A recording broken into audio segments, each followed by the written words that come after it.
Cette année-là, quand, un peu plus tôt que d'habitude, mes parents eurent fixé le jour de rentrée à Paris, le matin du départ, comme on m'avait fait friser pour être photographié, coiffer avec précaution un chapeau que je n'avais jamais encore mis et revêtir une douillette de velours, après m'avoir cherché partout, ma mère me trouva en larmes dans ce petit redillon en train de dire adieu aux aubépines, entourant de mes bras des branches piquantes et, comme une princesse de tragédie à qui pesaient ses vains ornements, ingrat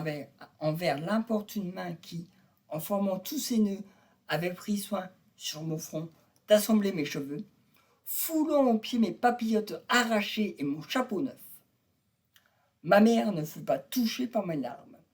mais elle ne put retenir un cri à la vue de la coiffe défoncée et de la douillette perdue. Je ne l'entendis pas. Oh, mes pauvres petites aubépines, disais-je en pleurant, ce n'est pas vous qui voudriez me faire du chagrin, me forcer à partir. Vous ne m'avez jamais fait de peine. Aussi, je vous aimerai toujours. Et, essuyant mes larmes, je leur promettais quand je serais grande de ne pas imiter la vie insensée des autres hommes, et même à Paris, les jours de printemps, au lieu d'aller faire des visites et d'écouter des niaiseries, de partir dans la campagne voir les premières aubépines. Puis, je revenais devant les aubépines, comme devant ces chefs-d'œuvre dont on croit qu'on saura mieux les voir qu'on a cessé un moment de les regarder. Mais j'avais beau me faire un écran de mes mains pour n'avoir qu'elles sous les yeux, le sentiment qu'elles éveillaient en moi restait obscur et vague,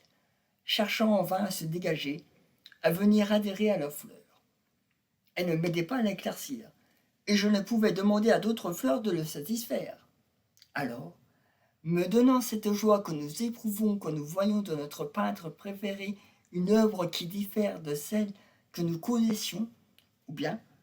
si l'on nous mène devant un tableau dont nous n'avons vu jusque-là qu'une esquisse au crayon, si un morceau entendu seulement au piano nous apparaît ensuite revêtu des couleurs de l'orchestre,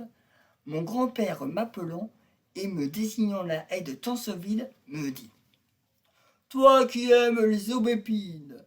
regarde un peu cette épine rose. Est-elle jolie ?» En effet, c'était une épine, mais rose, plus belle encore que les blanches.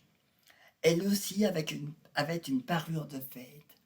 de ces seules vraies fêtes que sont les fêtes religieuses, puisqu'un caprice contingent ne les applique pas comme les fêtes mondaines à un jour quelconque qui ne leur est pas spécialement destiné, qui n'a rien d'essentiellement férié, mais une parure plus riche encore, car les fleurs attachées sur la branche,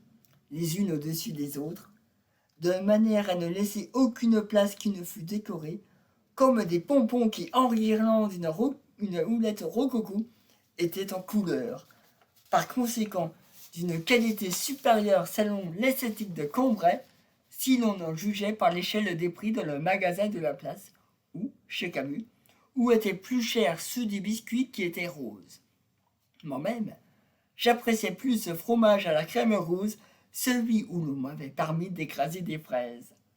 Et justement, ces fleurs avaient choisi une de ces teintes de choses mangeables, ou de tendre embellissement à une toilette pour une grande fête,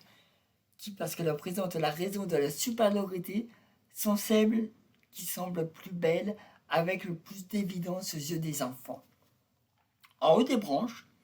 comme autant de ces petits rosiers au peu cachés dans des papiers en dentelle, dont aux grandes fêtes dont on faisait rayonner sur l'autel les minces fusées, pullulaient 1000 petits boutons d'une teinte plus pâle, qui,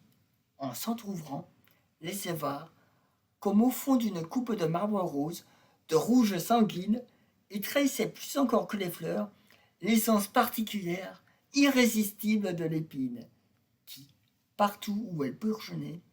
où elle allait fleurir, ne le pouvait qu'en rose.